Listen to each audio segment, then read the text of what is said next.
Le monde de la célébrité est souvent entouré de mystères et d'incertitudes, et même ceux qui semblent avoir tout pour être heureux sont parfois confrontés à des épreuves inattendues. C'est le cas de Clotilde Courreau, l'actrice et membre de la famille royale de Savoie, qui a récemment brisé le silence après un divorce très médiatisé.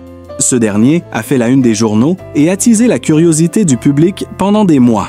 Aujourd'hui, l'actrice se livre enfin dans une interview exclusive, révélant des vérités choquantes sur son mariage, les raisons de leur séparation et les leçons qu'elle a tirées de cette expérience. Clotilde Courreau et son ex-mari, Emmanuel Filiberto de Savoie, ont toujours été un couple très médiatisé. Leur union en 2003 avait été un événement très suivi, unissant une actrice française et un prince italien, un mélange de glamour, de royauté et de célébrité. Le couple a eu 2 filles, Victoria et Luisa, et pendant de nombreuses années, ils semblaient incarner l'image parfaite de la famille de idéal. Leur mariage était souvent couvert par les médias et les apparitions publiques étaient toujours très médiatisées, renforçant cette image de conte de fées moderne. Cependant, derrière les sourires et les photos de familles souriantes, des tensions ont commencé à apparaître. Les premières rumeurs de séparation ont commencé à circuler il y a quelques années, mais Clotilde et Emmanuel ont toujours nié tout problème dans leur relation.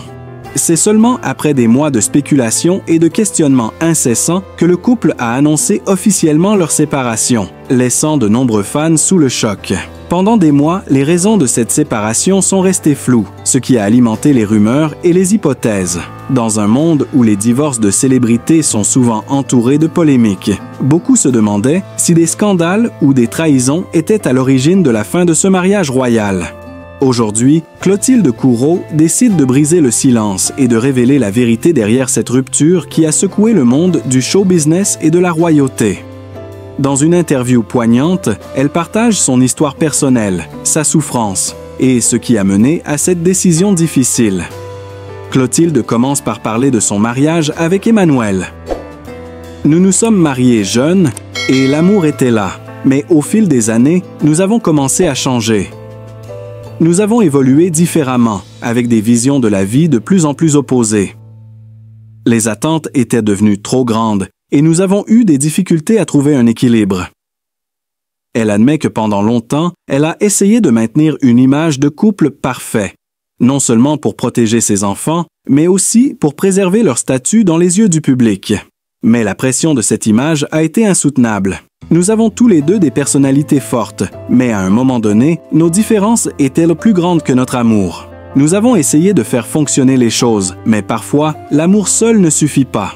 Clotilde révèle également qu'une partie de cette rupture est liée à des attentes irréalistes placées sur leur mariage. En tant que membre de la famille royale, Emmanuel avait des obligations et des pressions supplémentaires. De son côté, Clotilde était une actrice occupée, avec ses propres engagements professionnels et ses ambitions personnelles. Ces responsabilités multiples ont créé un fossé qu'ils n'ont pas pu combler. Nous n'avions plus de temps pour nous, plus de temps pour nous comprendre. Le mariage est une construction à 2, et quand l'un des deux ne veut plus bâtir, l'autre se retrouve seul à porter tout le poids, explique-t-elle avec émotion. Un autre aspect qu'elle évoque est la difficulté d'être dans une relation publique sous les feux des projecteurs. Clotilde explique qu'être une actrice avec une carrière à gérer tout en étant mariée à un prince italien a été un défi permanent. Les gens pensent que vivre dans une telle situation est un conte de fées, mais il y a énormément de pression. Chaque geste, chaque parole est analysée. Et il y a toujours la question du « qu'est-ce qu'on attend de nous ?» Cela peut être épuisant, surtout quand les deux partenaires essaient de jouer un rôle qui n'est plus leur réalité, confie-t-elle. Les attentes placées sur elle, en tant qu'épouse d'un membre de la famille royale, étaient énormes, et Clotilde a souvent ressenti que sa propre identité passait au second plan. Il y avait des moments où je me sentais étouffée, où je n'avais pas l'impression d'être moi-même. J'étais une princesse, une épouse, mais pas une personne à part entière, explique-t-elle. Clotilde admet qu'elle a fait des sacrifices pour sa famille et pour son mariage, mais elle explique également qu'elle a appris à accepter qu'il n'y avait pas de honte à partir lorsqu'une situation ne fonctionne plus. Il y a des choses d'os que je regrette, bien sûr, mais je ne regrette pas d'avoir pris cette décision. Parfois, le plus grand acte de courage est de reconnaître qu'une relation ne fonctionne plus, même si cela fait mal. Elle évoque également ses enfants, Victoria et Louisa, pour qui elle a voulu préserver une certaine stabilité après la séparation. Nous avons tout fait pour que cela n'affecte pas leur vie. Ce n'était pas facile, mais je suis fier de la façon dont elles gèrent la situation. Elles ont compris que parfois, l'amour ne suffit pas et que c'est mieux d'être séparés que malheureux ensemble. Après la séparation, Clotilde a pris du temps pour se concentrer sur elle-même et sur sa propre guérison. Je me suis reconstruite petit à petit, j'ai repris mes projets, ma carrière, et j'ai commencé à redécouvrir des choses que j'avais mises de côté pendant trop longtemps. Elle confie que la séparation lui a permis de renouer avec son identité et ses passions, sans avoir à vivre selon les attentes de quelqu'un d'autre.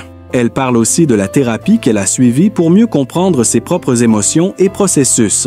Il y a eu beaucoup de douleurs, de remises en question, mais j'ai appris à me connaître et à m'accepter dans toute ma complexité.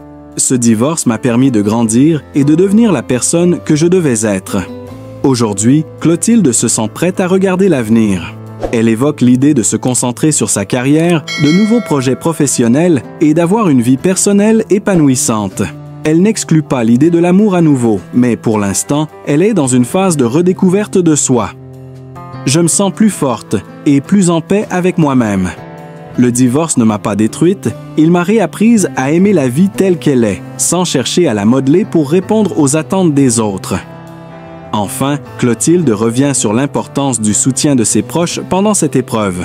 J'ai eu la chance d'avoir des amis et des personnes de confiance qui m'ont soutenu sans jugement. Mais c'est aussi à moi de me soutenir. Je ne suis plus la femme de quelqu'un d'autre. Je suis Clotilde, avec tout ce que cela implique. Elle termine l'interview en adressant un message aux femmes qui traversent des épreuves similaires. Ne laissez jamais personne vous faire croire que vous devez rester dans une situation où vous n'êtes pas épanoui. Le courage, c'est de prendre le risque d'être soi-même, même si cela peut faire mal.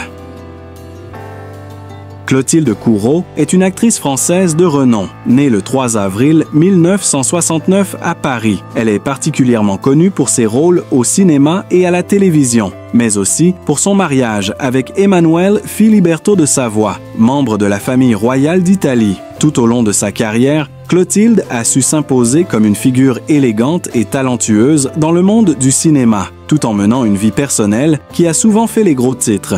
Sa vie, marquée par des succès professionnels et des défis personnels, est celle d'une femme qui a su jongler entre les exigences du cinéma et celles d'une vie royale. Clotilde Courreau naît dans une famille qui n'a rien à voir avec le monde du spectacle. Ses parents, bien qu'issus du milieu bourgeois parisien, ne sont pas liés à l'industrie cinématographique. Dès son plus jeune âge, Clotilde développe un goût pour les arts, et particulièrement pour le théâtre. Son intérêt pour la comédie se fait ressentir dès l'adolescence, et c'est donc tout naturellement qu'elle se tourne vers cette voie après avoir terminé ses études secondaires. À l'âge de 18 ans, Clotilde Courreau décide de poursuivre une carrière d'actrice. Elle entre au Conservatoire national d'art dramatique de Paris, où elle développe ses compétences et forge sa personnalité artistique. Grâce à son talent et sa beauté naturelle, elle attire rapidement l'attention des producteurs et des réalisateurs. Cependant, c'est véritablement dans les années 1990 qu'elle fait ses premiers pas significatifs au cinéma. En 1995, elle décroche son premier rôle important dans le film La haine de Mathieu Kassovitz, un long métrage qui rencontre un immense succès et qui marque une étape importante dans sa carrière. Elle joue aux côtés d'acteurs renommés et commence à se faire connaître dans le milieu du cinéma français. Clotilde Courreau connaît un tournant dans sa vie personnelle en 2003, lorsqu'elle épouse Emmanuel Filiberto de Savoie, un membre de la famille royale d'Italie. Le mariage suscite immédiatement une attention médiatique internationale en raison de la notoriété de son mari. Emmanuel Filiberto, descendant de la famille royale d'Italie, est un personnage public avec une histoire fascinante liée à la monarchie italienne. Le couple se marie à Rome, un événement qui attire l'attention des journaux et des médias, et la presse se fait l'écho de cette union entre une actrice française et un prince italien. Le mariage est célébré avec faste et, pendant plusieurs années, Clotilde et Emmanuel Filiberto forment l'un des couples les plus en vue du monde médiatique. Leur union est vue comme un conte de fées moderne, entre le glamour de la royauté et le charme d'une actrice talentueuse. Ils ont 2 filles, Victoria et Louisa, qui viennent compléter leur bonheur familial. La naissance de leurs enfants renforce l'image d'un couple parfait et Clotilde assume pleinement son rôle de mère tout en poursuivant sa carrière. La carrière de Clotilde Courreau se poursuit au cinéma, avec une série de rôles dans des films français et internationaux. Elle est particulièrement appréciée pour son talent d'interprète et son élégance naturelle, qui font d'elle une figure incontournable du cinéma européen. Elle tourne sous la direction de réalisateurs de renom, notamment dans des films comme Le Pays du Sourire, 1998, La Vérité ou presque, 1903 et L'Ennemi public, 1808. Clotilde se distingue également à la télévision, où elle joue dans plusieurs séries et téléfilms à succès. Son rôle dans La Dame de la Camélias, 2003, lui vaut des éloges et l'ouvre à de nouvelles opportunités professionnelles. Clotilde est rapidement considérée comme une actrice accomplie, capable de jouer des rôles dramatiques comme des rôles plus légers avec la même aisance. Son talent est reconnu non seulement en France, mais aussi à l'international, où elle attire l'attention des cinéastes étrangers. En 2007, elle décroche un rôle clé dans un film italien, ce qui renforce encore sa carrière internationale. Malgré le charme de leur mariage, Clotilde et Emanuele Filiberto annoncent leur divorce en 2018 après plus de 15 ans de vie commune.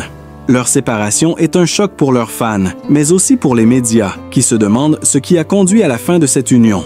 Clotilde, habituellement discrète sur sa vie privée, choisit cette fois de s'exprimer publiquement sur les raisons de la rupture. Dans une interview émotive, Clotilde confie que, malgré l'amour qu'ils avaient l'un pour l'autre, leurs chemins se sont séparés à mesure qu'ils ont évolué différemment. Elle explique que les pressions médiatiques et les obligations royales ont exacerbé les tensions dans leur relation.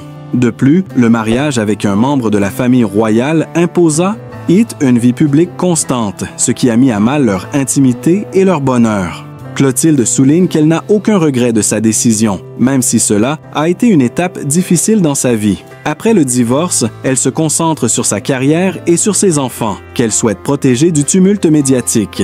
Elle insiste sur le fait qu'elle reste proche de ses filles et qu'elle a fait tout son possible pour leur offrir une vie normale malgré la séparation. Après sa séparation, Clotilde retrouve petit à petit l'équilibre et se recentre sur sa carrière. Elle participe à plusieurs projets cinématographiques et télévisuels, mais elle accorde également plus de temps à sa famille et à ses projets personnels. L'actrice se plaît à se réinventer, tant sur le plan personnel que professionnel. Elle développe également des projets de mode et de bien-être, montrant une facette de sa personnalité plus entrepreneuriale. En dépit des épreuves, Clotilde Courreau reste une figure respectée et admirée dans le milieu du cinéma et au-delà. Elle est régulièrement invitée à des événements de prestige, où son élégance et son charisme continuent de faire sensation. Aujourd'hui, Clotilde Courreau continue à mener une vie épanouie entre ses projets professionnels et sa vie privée. Elle met l'accent sur le bien-être et la recherche de l'équilibre personnel, tout en restant une figure publique qui inspire de nombreuses personnes par son courage et son indépendance. Elle est souvent perçue comme une femme moderne, capable de concilier carrière, famille et développement personnel. Malgré les épreuves qu'elle a traversées, Clotilde Courreau est restée une actrice respectée et une femme forte, qui n'a jamais hésité à se réinventer pour affronter les défis de la vie.